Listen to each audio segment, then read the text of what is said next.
understand. One of the demands that we're asking is that the AG's office, the city of Providence,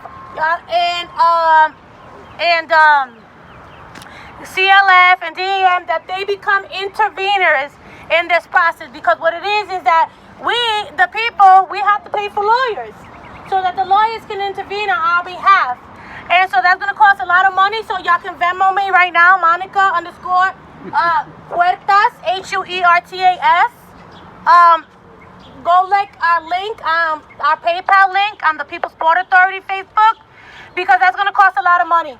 And the people need support, money, so that, no, I'm not getting paid for this, but we need to pay a lawyer so that they can represent us in the proper way, because they're not going to let the community in unless we have a lawyer, which is disgusting too, but that's the way that this corrupt system is going. And so we're also asking the AG's office, the city of Providence, CLF, to intervene on behalf of the people as well.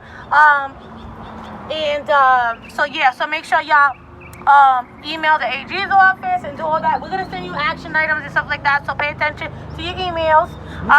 Okay. Now, next is Sarah. Now, let me introduce you to Sarah. Sarah is a medical student at Brown and Executive Vice Chair of Medical Students for a Sustainable Future. She is passionate about fighting for racial and climate justice through her work in healthcare. And so, Sarah, where you at? Is Sarah here? Oh, there she is. Hey, Sarah, come here. Now, Sarah's very shy and very humble, but I asked her to come here today because sometimes people need this different perspective. Some of y'all just hear me and whatever I say, like, oh yeah, yup, whatever Monica say. Some of y'all is like, oh, they need a rabbi to tell you. And some of y'all need a medical student to tell y'all. So we're going to tell you the same thing in many different ways. So here's Sarah. Hey everyone. Like Monica said, I'm Sarah. I'm a medical student here. And I help lead a national organization of medical students who we have, I'm sorry? Oh, I'll speak louder. We are a group of 420 medical students across the United States, across 100 different medical schools. We are motivated to protect the health of our patients from environmental threats. All right. Thank you, Monica.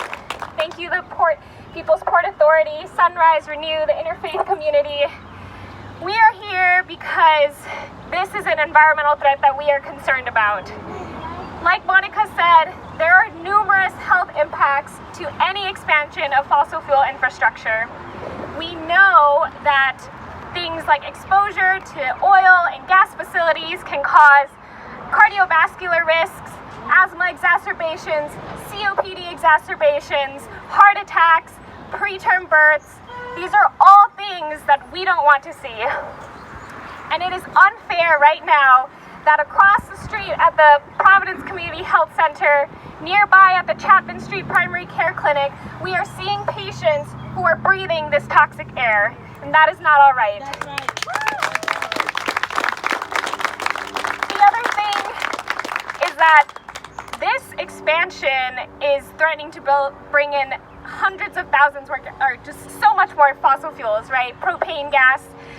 And we know that any sort of expansion like this increases exposure to greenhouse gas emissions, and that leads to climate change. The World Health Organization has already come out and told us that climate change is the greatest public health threat of the 21st century. Okay, so we need to mobilize against this. At best, we should start tearing down everything in this port. At minimum, we should be doing nothing, but at no point should we be expanding.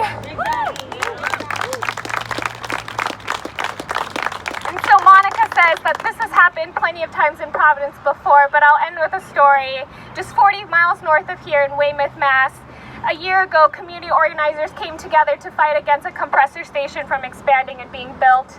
Nobody listened to them. In 1 year, they've had to shut down 4 times because they had to release hundreds of thousands of cubic square feet of gas into the air.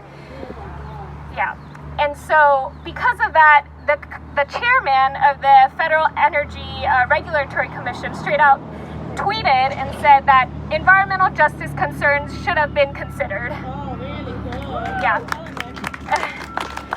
And so to the Energy Facilities Sittings Board here, we ask you not to make the same mistake. That's right. We cannot let this happen. That's And right. if you do let this happen without a full application and a full review of the public health impacts, you are reinforcing that you do not value the lives of this community. That's right. Yep. To achieve health equity, we need climate justice and we need racial justice, and this is not it. Thank you.